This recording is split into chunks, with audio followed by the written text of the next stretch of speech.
What is good, YouTube? Is Aaron back here with the channel, and today I've got my top 16 deck profile for the 300 YCS in Richmond. First and foremost, I want to do my shoutouts. First, Smoke Bandits for getting me to the event and making sure I was prepared with everything. So big shout out to y'all. Riley, Nathan, and Nathan, who gave me pretty much the entire deck. Along with that, S7, specifically Logan and Mitchell, along with I think Franco, who helped me theory a lot of this deck. This was all very last minute. So big shout outs to them for helping me like solidify some of the ratios. Logan specifically gave me a lot of the ideas.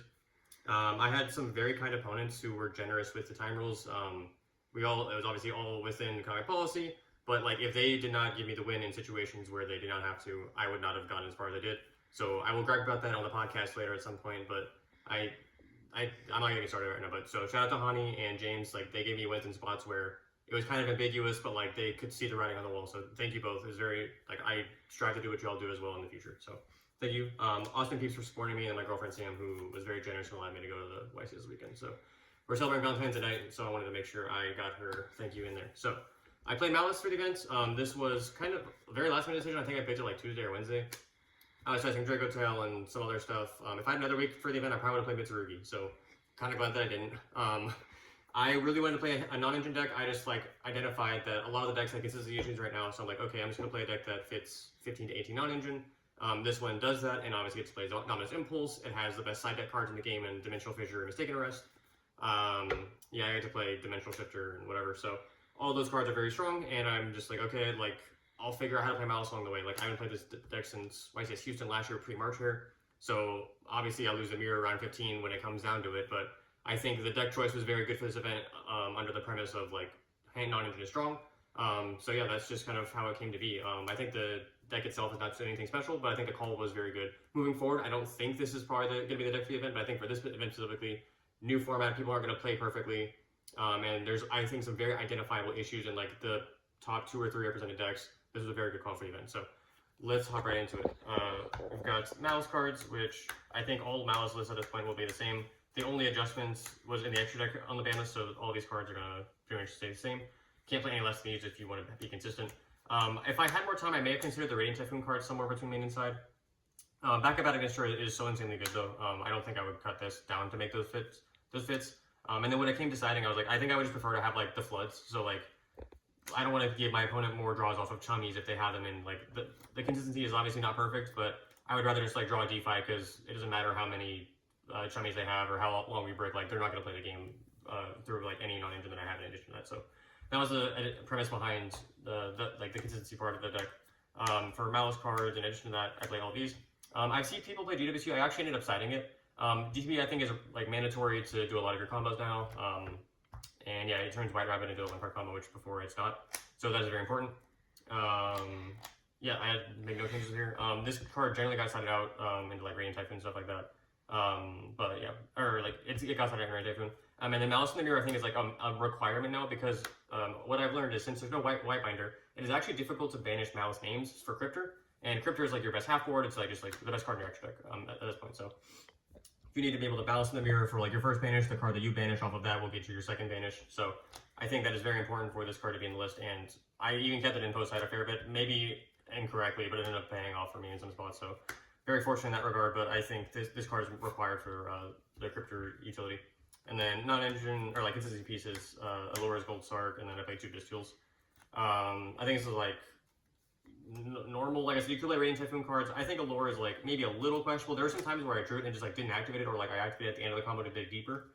But yeah, like I just wanted to draw as much as possible. Like I think maybe in hindsight this is honestly not great, but I don't know if Radiant Typhoon is better, so I'm just kind of content with how things turned out. Like Allure was never a card that I was like, oh, this card cost me the game or whatever. Like baiting out Ash in some spots was I think solid enough. So can't complain about that. And the Bystials, Baldrake specifically came up over Druisform in at least one game. So yeah, like this Druis going second obviously is nice, but like this card being an interaction on your end board, especially if you get like good force in the half board, I think is important. And Mag, like outing Fallen the Virtuous, which is a card that is like actually very problematic for this deck, is important. So that's the primary reason why these are here. You can maybe argue to play more of these, but I don't think you play enough Malice names for like to open like Malice plus Bystial to justify it being like an extender. So I think 2 is the correct number. And then non-engine, we've got Fua's Ash Blossom, 2 Veiler Bell, Shifter, along with the Bystials. So this is 12 so far, and then Impulse Imperm.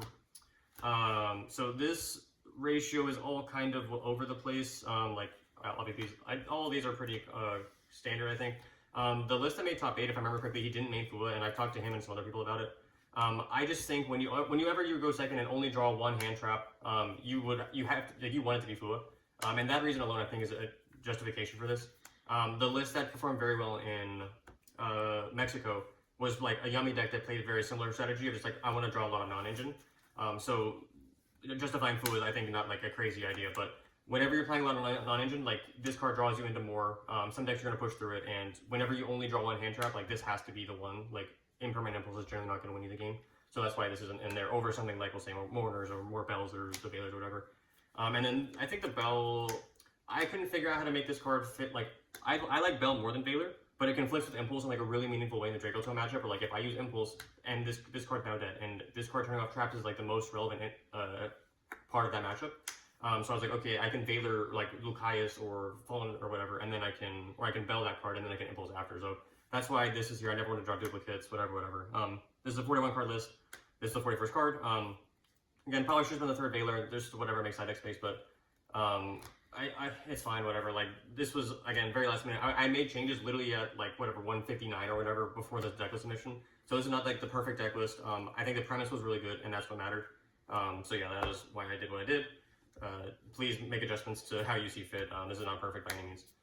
2 Link Rebo, All Mirage, Link Disciple, Link Spider. I almost considered cutting this at one point, and then I got nipped twice in the event, so I was very fortunate that I did not. All Mirage is mandatory. 2 Link Rebo I think is important. The Link Disciple is obviously not. Only if you play Heat Soul, which I decided to do and justifies like I'm playing so many hand traps.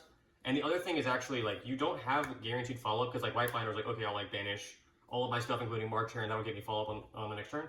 But because you don't have White Binder in rotation, there's no guarantee it's gonna happen. So having Heat Soul, and even if you draw like a Malice name or like a backup Aditya for follow up, like I think that actually matters in like ending the game on the next turn if your opponent like removes your board in any capacity.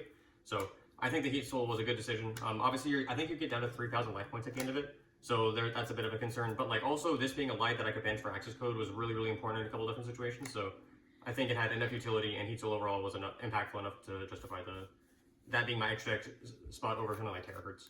And then Haggard, Wicked, and SPs are in every deck list for a good reason. And then Red Ransom, Cryptor, again, just very good. I actually considered playing a secondary Ransom at some points just to guarantee that I had a rotation, and if like you ever got like SP or whatever. I don't think it'd be necessary, especially when signing GWC, but something that I actually considered at one point. And then Heat Soul, Transcode, Firewall, Axis, and Allied. So this is a guarantee. And the reason why I play these is I just wanted to have like utility in my extra deck. So against like the Radiant Typhoon matchup, you can go with I think the inboard is something like this. Obviously, if you open Haggard, you can't, or if you have to start Haggard, you can't do that. But transcode being co-linked makes this allied code untargetable. But against other matchups where like I just think I want non-engine, I just want to end on Heat Soul, and I'm just going to draw 2 cards, and that's going to be fine. And also, if I open Firewall Ash for Fuas, and originally I was playing Drool, so I was like, okay, Firewall can add back Drool, but adding back Beast Jewels and Ash, and whatever follow-up, or this card can just like be an interrupt if you end on, you can like do some boards that end with this here. So I just wanted utility in the extra deck. One card that I didn't play that I talked myself out of was IP. Maybe that card should have been listed somewhere. Transcode I think is a requirement. The other nice thing about this is that it is another way to get into Heat Soul when you make Wicked. So that's something that could come up at some point. This contributed to a few game shots and testing. So I think this card was like not a bad inclusion by any means. Maybe could have been IP, but overall like I'm content with the extra. I had no like obvious complaints with it overall. And then side deck we have 3 Perulia. True Retaliation is a card that I actually don't like at all, especially in a hand trap deck where my goal is to not really let them play in the first place. So like whenever they're resolving fusion spells, I'm like kind of unhappy already. But I got talked into it because like the argument's like, okay, like you hand trap their first play and then like you retaliate their spell and like the game's just effectively over, which is why I ended up agreeing with it. Also was like a good going first card against Draco Tail. It allowed me to like not max out on DeFi in my perspective because I'm like, okay, this card's going first, second, so very strong in that situation. It also is a good card for Lunalight, which is a matchup I'm a little concerned with. So all those reasons talked me into playing it. There was at least one game where I like drew it plus a Veiler, and I'm like, if this was just like a second Veiler, I won the game on the spot. So that's like a bit of a frustration. Like maybe there could have been 2 more Mourners, and I would have been happier. But it ended up being okay over the weekend. I got to body obviously, but like yeah, I'm not convinced on this card, especially in like a heavy hand trap deck where I'm just want to stop them from playing as much as possible. I think this does kind of flick with that game plan, and it also turns off a card like Veiler if they leave with a spell. Nib. Originally I was testing Super Poly. That was a card that I considered like really like up until like 5 minutes before the event. And it was like, whatever. I was like, okay, I want the extra utility, I want Heat Soul in my deck, but I wanted to still have something to play against like the Mirror and Yummy, and like you compare this in the Canine matchup, so it has enough utility. It's a good going first card in some matchups, so that's the argument for it. Yeah, I don't think this is like a fantastic card in the format, but like whenever you pair it with all these hand traps that I'm playing, I think it's a good inclusion. And then just random hand traps so I could have more in my deck. This is the third, the second, and the one of. I wanted more of. Initially, I was playing like maining this, and then I ended up not playing it at all, and now it's at one on the side. So I like this because it works under DeFi and Shifter and all those cards. It also works the draw phase against Persea, which is something that I thought was very impactful. So in hindsight, I think I wish I had played more, but I talked myself into build being a little bit better overall against just like other matchups, so that's why there's less of this.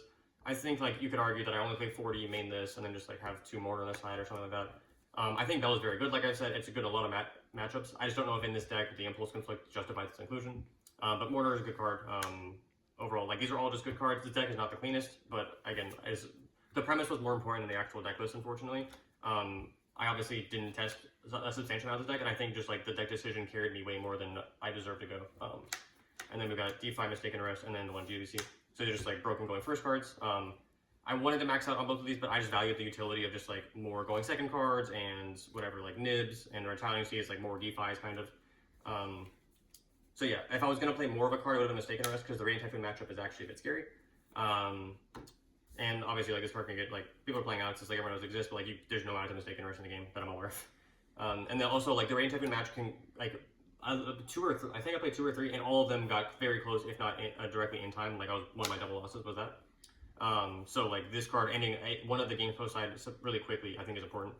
So this is the card that I wouldn't find more of. Like I also had Droll in here at one point. I think I value them more of just like I don't want you to play it all. Like I'm just gonna trade 1 for 1 rather than Droll you. But yeah, like I think this could have been Droll. This could have maybe had a third in here. But yeah, again, not my finest deck list. And then the GBC was because I kind of came to the conclusion that this deck has like a really bad grind game, and I was actually kind of correct.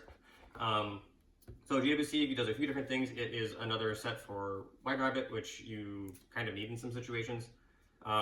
It plays around like Impulse when you get Impulsed, and then it's like obviously a card that goes for game. So yeah, this card is very good. The life points actually matter as well. Like I said, if you go for Heat Soul, you're on like 3k. So this is a card that I just like wanted in the grind game, and the cost of including it in your deck list is so minimal that I was like, okay, I'll cut the third Mistaken Arrest because I can put this in going second against Mitsurugi, because when I get into a grind in that matchup, like this card will legitimately come up when something like Mistaken Arrest may not. So yeah, I'm happy I included it. It fixed some of the problems and was a good inclusion, and it won me at least 1 game. So happy with the overall deck list. Yeah, so again, I overperformed, I think, on average compared to where, like my preparation for this event. So yeah, I'm very grateful. Again, shout out to Smoke Bandits, shout out to everyone that hung out and chatted with me over the weekend. Dino and Brandon, I traveled with along with Johnny. Yeah, so that was it. If you have any questions, leave down in the comments below. Like, comment, subscribe, all the fun YouTube stuff. I'm going to be on the Riftbound grind for a little bit, but I'm going to be playing a bunch of regionals in March. And I'm going to be playing some other stuff, like I'm going to try the Triami deck. There's a Mitsurugi variant that I want to put some time into, so yeah, if there's anything interesting you want me to take a look at, please let me know. But yeah, thanks for watching, and I'll see you in the next one.